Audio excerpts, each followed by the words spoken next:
ആലത്തൂർ ദേശീയപാതയിൽ നിന്നും ആലത്തൂർ താലൂക്ക് ആശുപത്രിയിലേക്ക് അതിവേഗമെത്തുന്ന ബൈപ്പാസ് ഒരുങ്ങുന്നു.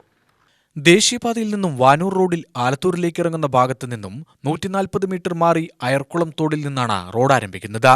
ഇവിടെ നിന്നും 600 മീറ്റർ ബൈപ്പാസിലൂടെ സഞ്ചരിച്ചാൽ താലൂക്ക് ആശുപത്രിയിലെത്താം. KD പ്രസന്നൻ MLAയുടെ നിർദ്ദേശപ്രകാരം സംസ്ഥാന സർക്കാരിന്റെ ബജറ്റിൽ നിന്നും 25 കോടി രൂപയിലാണ് ബൈപ്പാസ് ഒരുങ്ങുന്നത്. ഒന്നാം ഘട്ടത്തിൽ 15 കോടി രൂപ ചെലവിൽ താലൂക്ക് ആശുപത്രി വരെയുള്ള ആദ്യഘട്ടം പൂർത്തിയാക്കും. രണ്ടാം ഘട്ടത്തിൽ ബൈപ്പാസ് ആലത്തൂർ വാഴക്കോട് സംസ്ഥാന പാതയിൽ എത്തിച്ചേരും.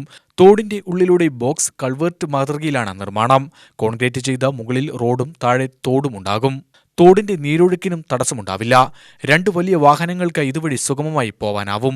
ഇത്ര വലിയ ബൈപ്പാസ് ആണെങ്കിൽ പോലും ഒരു തുണ്ട് ഭൂമി പോലും ഏറ്റെടുക്കേണ്ടി വരുന്നില്ല എന്നതാണ് ഗുണം. ഒന്നാം ഘട്ട നിർമ്മാണം പൂർത്തിയാകുന്ന മുറയ്ക്ക് രണ്ടാം ഘട്ടവും ആരംഭിച്ച സ്വപ്ന ബൈപ്പാസ് ഉടൻ പൂർത്തിയാകുമെന്ന് KD പ്രസന്നൻ MLA പറഞ്ഞു. ആലത്തൂരിലെ NH നിന്ന് ഏതാണ്ട് ഒരു 50 മീറ്റർ നിലവിലുള്ള പഴയ റോഡ്, ആ 140 മീറ്ററോളം വരുന്ന പഴയ റോഡും ഉൾപ്പെടുത്തിക്കൊണ്ടാണ് ഈ NH നിർമ്മാണത്തിലേക്ക് പോകുന്നത്. ബാക്കി ഭാഗമെല്ലാം പുതിയതായി റോഡ് നിർമ്മിക്കുക. നിലവിലുള്ള പഞ്ചായത്തിൻ്റെ ഉടമസ്ഥതയിലുള്ള ഒരു നീർച്ചാലുണ്ട്. മല വെള്ളം ഒഴുകി വരുന്ന ഒരു തോടാണ്. ആ കൈത്തോട് പൂർണ്ണമായും കവർ ചെയ്തുകൊണ്ടുള്ള ഒരു ബൈപ്പാസ് റോഡാണ്. നമ്മുടെ പാലക്കാടിലെ KSRTC ബസ് സ്റ്റാൻഡിന് പുറകിൽ കൊണ്ട് നിർമ്മിച്ച ബൈപ്പാസ് റോഡിന് സമാനമായ ബൈപ്പാസ് റോഡ് നിർമ്മാണമാണ് ഇവിടെ നടക്കുന്നത്.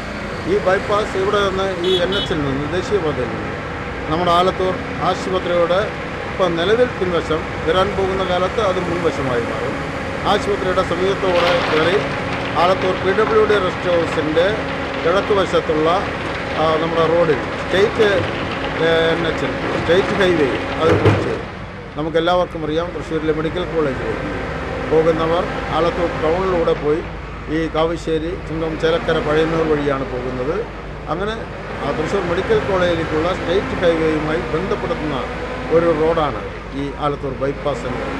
എല്ലാവർക്കും ഗുണകരമാകുന്ന ഏറ്റവും പ്രധാനപ്പെട്ട ഒരു ബൈപ്പാസ് റോഡായി ഇത് മാറും. വലിയ തുക നമുക്ക് ചെലവഴിക്കേണ്ടി വന്നത് ഈ റോഡിനെ സംരക്ഷിക്കാൻ വേണ്ടിയാണ്. ഈ റോഡിൻ്റെ മറ്റൊരു പ്രത്യേകത, 1 ഇഞ്ച് സ്ഥലം പോലും ഒരു സ്വകാര്യ വ്യക്തിയുടെയും നമുക്ക് എടുക്കേണ്ടി വന്നിട്ടില്ല. അതല്ലാതെ തന്നെ നിർദ്ദിഷ്ട തോടിൽ ഉണ്ടായിരുന്ന പഞ്ചായത്തിൻ്റെ സ്ഥലവും നിലവിലുള്ള മറ്റ് ഈ തോട് വരമ്പായി ജനങ്ങൾ ഉപയോഗിച്ചിരുന്ന പൊതു റോഡും മാത്രം ഉപയോഗപ്പെടുത്തിക്കൊണ്ട് ഏറ്റവും നവീനമായിട്ടുള്ള റോഡ് നിർമ്മിക്കാൻ കഴിയും എന്നതാണ് ഇതിൻ്റെ പ്രത്യേകത. ബൈപ്പാസ് നിർമ്മാണ ഉദ്ഘാടനം ചൊവ്വാഴ്ച പകൽ 4-ന് ആലത്തൂർ R. കൃഷ്ണൻ സ്മാരക ഓപ്പൺ ഓഡിറ്റോറിയത്തിൽ K. രാധാകൃഷ്ണൻ MP നിർവഹിക്കും. KD പ്രസന്നൻ MLA അധ്യക്ഷനാവും. Block panchayat president Rajani Babu, Alathur panchayat president A. Shaini എന്നിവർ പങ്കെടുക്കും. UTV news, Palakkad.